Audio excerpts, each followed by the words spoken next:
그곳을 떠나 갈릴리 가운데로 지날새 예수께서 아무에게도 알리고자 아니하시니 이는 제자들을 가르치시며 또 인자가 사람들의 손에 넘겨져 죽임을 당하고 죽은 지 3일 만에 살아나리라. 말씀하셨기 때문이더라. 그러나 제자들은 이 말씀을 깨닫지 못하고 묻기도 두려워하더라. 가버나움에 이르러 집에 계실새 제자들에게 물으시되 너희가 길에서 서로 토론한 것이 무엇이냐? 그들이 잠잠하니 이는 길에서 서로 누가 크냐 하고 쟁론하였음이라. 예수께서 앉으사 12 제자를 불러서 이르시되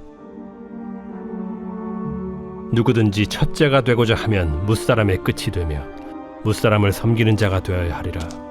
하시고 어린아이 하나를 데려다가 그들 가운데 세우시고 안으시며 제자들에게 누구든지 내 이름으로 이런 어린아이 하나를 영접하면 곧 나를 영접하며 누구든지 나를 영접하면 나를 영접함이 아니요 나를 보내신 이를 영접함이니라. 할렐루야. 오늘도 생명의 진리의 말씀을 통하여서 주의 말씀 한 구절을 통하여 우리의 삶의 능력이 되기를 소망합니다. 오늘 말씀의 제목은 섬기는 자가 되라, 섬기는 자가 되라 라는 말씀입니다.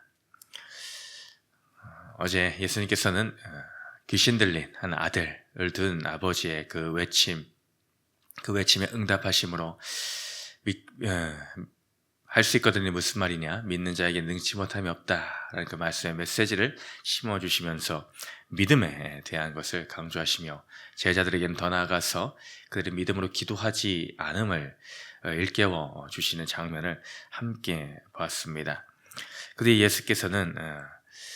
예수님께서는 오늘 말씀에 또다시 예수님의 순환과 부활에 대한 메시지를 그들에게 던지시며 오늘의 이야기가 시작이 됩니다. 오늘 말씀을 통하여서 우리는 첫 번째로는 세상 원리, 두 번째로는 천국의 원리에 대해서 함께 보고자 합니다. 세상의 원리와 천국의 원리는 무엇이 그렇게 다를까? 이제 세상 원리에 대한 제자들의 관점을 함께 보고자 합니다. 예수님께서 오늘 말씀에서도 31절에 제자들을 가르치시며 또 인자가 사람들의 손에 넘겨져 죽임을 당하고 죽은 지 3일 만에 살아나리라는 것을 말씀하셨기 때문이러라. 그러나 제자들은 이 말씀을 깨닫지 못하고 묻기도 두려워하더라 라고 나와 있습니다. 예수님께서 오늘도 그의 죽으심과 고난당하심과 죽으심과 또 부활에 대해서 제자들을 가르치고 계십니다. 처음부터 이런 말씀을 하셨던 것이 아니죠. 예수님이 제자들을 양육해 나가시며 이제 곧 십자가 그 사명을 감당하셔야 되기에 이제 그때가 가까워지고 있기에 이제 제자들에게 그 말씀을 하나 둘 풀어나가 전달해 주십니다. 처음이 아니었습니다. 이미 마가복음 8장에서도 한 차례 있었고 또 앞서 9장 초입에도 한번 그런 말씀을 하셨고 오늘 또 그 말씀을 하십니다. 이런 말씀을 하실 때에 제자들은 마태복음에서는 이 순환에 대한 말씀을 하실 때마다 그들은 근심하였다라고 기록이 되어 있고 오늘 말씀에서는 그들이 깨닫지도 못하고 묻기도 두려워하고 있었다라고 기록이 되어 있죠. 그들이 왜 이토록 예수님이 죽으심 그 말씀을 들을 때마다 이토록 근심하였고 또 두려워하였고 또 깨닫지 못하고 하는 일들이 계속되고 있을까? 오늘 그 말씀은 그 두 번째 단락에 또 이어지는 말씀과도 이어지는 부분이라 할 수 있겠습니다. 제자들이 길에서 가버나움에 이르기 전에 길가에서 토론을 하였다. 여러 가지 쟁론하였다라고 합니다. 무엇을 가지고 쟁론을 하였냐 보니 34절에 그들이 잠잠하니 이는 길에서 서로 누가 크냐 하고 쟁론하였습니다. 서로 누가 크냐? 야, 네가 크냐 내가 크냐? 요즘 말로 하면 뭐가 되겠습니까? 야, 네가 잘났냐 내가 잘났냐? 라는 것입니다. 누가 더 낫냐? 라는 것을 가지고 제자들 사이에 쟁론이 일어났다. 다툼이 일어났다라는 것입니다. 아니 그들은 예수님의 그런 물음에 대해서 야 우리가 누가 크냐라고 그런 말로 쟁론했습니다 라고 감히 말하기에 아마 부끄러웠을 것이죠.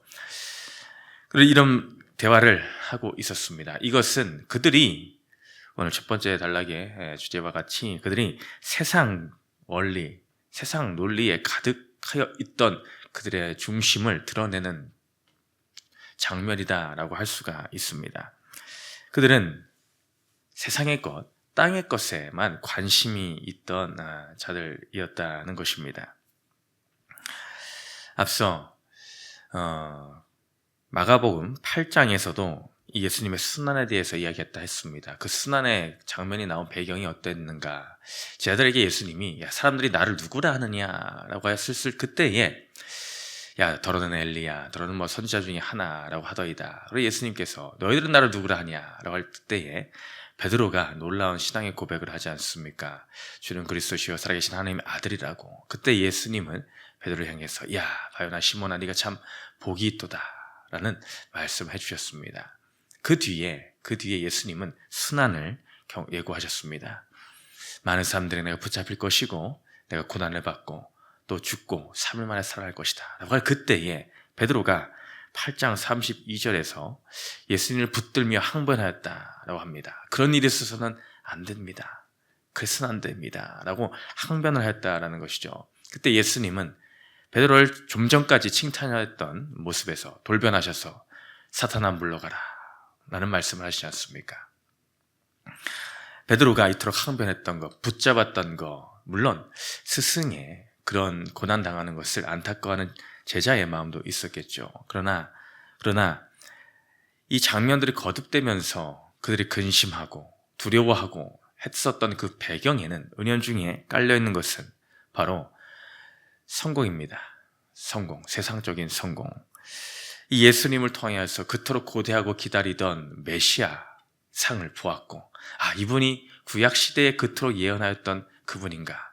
우리 민족을 이 로마 시대로부터 해방시켜줄 그 인물, 그분이 바로 이분인가. 나는 그 기대가 어찌 보면 정치적인 메시아를 더욱더 열망하고 있었을 그 제자들. 그렇기 때문에 자연스럽게 누가 크냐가 나오는 것이죠. 왜? 예수님이 왕으로 군림하셨을 그때에 제자들인 우리가 마땅히 그 측근인 우리가 마땅히 한 자리씩 차지할 것이 아닌가. 그 중에서도 누가 가장 클까? 누가 가장 클까? 라는 것은 그들에게 있어서 참으로 궁금한 일이 아닐 수가 없습니다. 한마디로 내가 더 높은 자리에 있어야 되겠다. 내가 더 성공해야 되겠다. 내가 예수님 곁에서 더 많은 노력과 수고를 하지 않았느냐. 라는 이런저런 말들로 시끄러웠을 것입니다.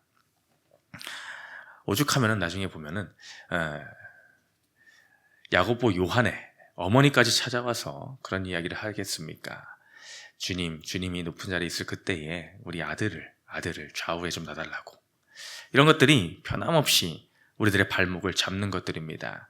우리가 주님을 믿는다, 참 메시아를 믿는다라고 하면서 우리는 드러내지 않지만 그러나 내 마음속에는 여전히 이런 세상적인 원리가 마음속에 가득합니다. 주님을 사랑한다 하지만 우리는 기복을 바랍니다. 이 땅에서도 잘 먹고 잘 사는 것, 내가 한 자리 차지하는 것, 제자들의 표현을 따르자면 큰 자가 되고자 하는 것, 그것을 바랍니다. 그렇지 않습니까? 우리는 솔직해질 필요가 있습니다. 누가 나는 이 세상에서 작은 자 될래요. 나는 낮은 자리에 있을래요. 난 높은 자리 안 갈래요. 나는 큰 자 되기 싫습니다. 나는 많은 것을 소유하기를 싫어요. 그냥 적으면 좋습니다. 라고 누가 자신 있게 나는 말할 수가 있겠습니까? 우리도 똑같이 큰 자가 되고 싶고 높은 자리에 앉고 싶고 많은 것을 갖기를 원하는 것, 이것이 우리의 솔직한 육신의 정욕을 가진 모습이다라는 것입니다. 그들은 그런 주님이 바라시고 원하시는 그 길과 정반대의 길, 그것만을 바라고 있었다. 과연 그렇다면 누가 잘못이겠습니까? 제자들은 예수님이 그 길을 제발 그만 좀 말하면 좋겠다. 왜 자꾸 고난을 이야기할까? 왜 자꾸 십자가라는 그것을 자꾸 이야기하실까? 그러면 안 되는데. 그래서 더 묻기도 두려운 것입니다. 자꾸 그런 얘기를 하시니까.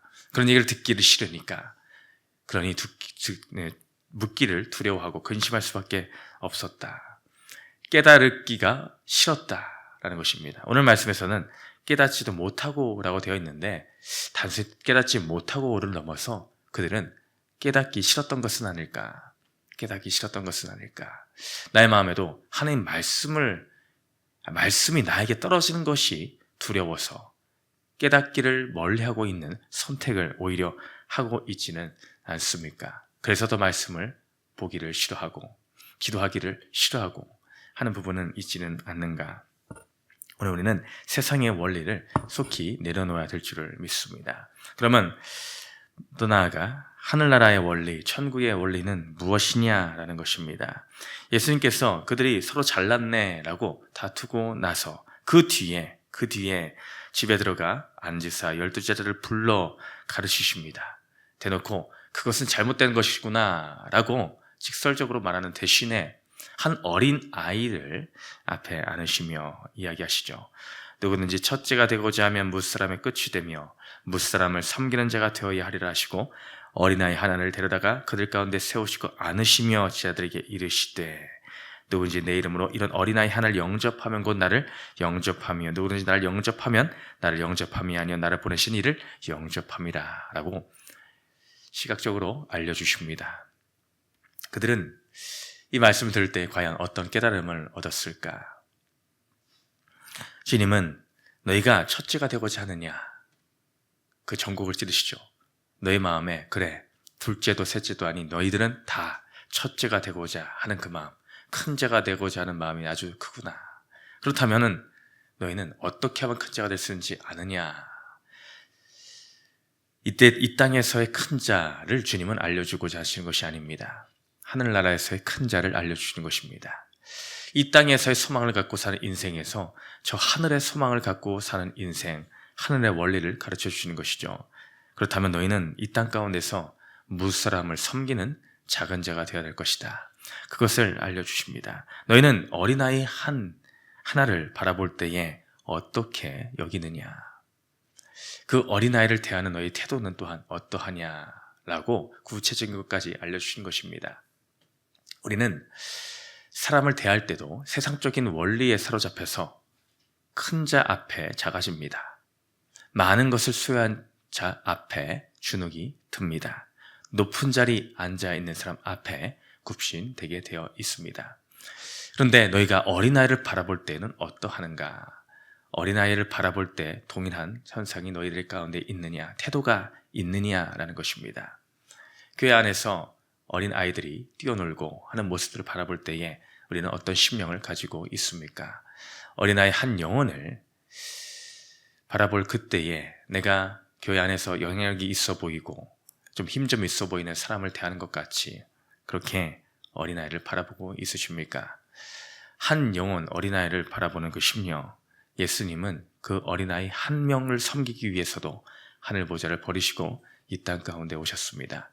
제자들은 섬기는 자리에 있기를 싫어했습니다. 섬김 받는 자리에 있기를 좋아했습니다. 예수님 곁에 있으면 자연스럽게 내가 섬김 받는 자리에 있을 거라라는 착각까지 들게 되었습니다. 그러나 주님은 반드시 너희들이 가야 될 길은 그 길이 아니다. 섬김의 자리에 너희가 있어야 된다는 것을 알려주십니다. 그것을 대표적으로 보여준 것이 누구십니까? 예수 그리스도이십니다. 마가복음에서 나타나는 그리고 있는 예수님의 큰 모습이 뭐라 했습니까? 섬김의 종입니다. 섬김의 종으로 오신 예수 그리스도의 모습을 마가복음은 알려주고 있습니다. 예수님도 섬기러 오셨는데 내가 무엇이기에 섬김을 받으려 이 땅 가운데서 무엇을 그렇게 욕심을 내고 있습니까? 우리는 주님과 같이 섬김의 자리에 있어야 될 줄을 믿습니다. 마태복음 20장 28절과 마가복음 10장 45절에 보면 인자가 온 것은 섬김을 받으려 함이 아니라 도리어 섬기려 하고 자기 목숨을 많은 사람의 대속물로 주려 함이라. 예수님의 이 섬김의 모습이 있었기 때문에 우리는 구원을 얻은 것입니다.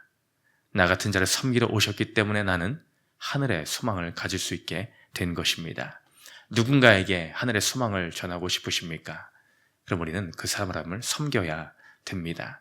그때 하늘의 원리, 천국의 원리를 그들도 깨닫게 될 줄을 믿습니다. 오늘 우리 또한 사순절을 지내고 있습니다. 더욱더 주님의 십자가를 묵상하며 십자가 가운데 주님의 섬김이 밝히 드러나 내 마음과 내 심겨지는 하루가 되길 주님의 이름으로 축원드립니다. 세 번째 질문 읽으시고 마치겠습니다.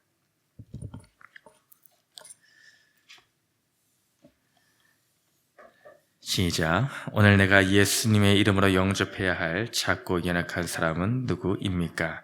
나는 섬기는 자로 살고 있습니까?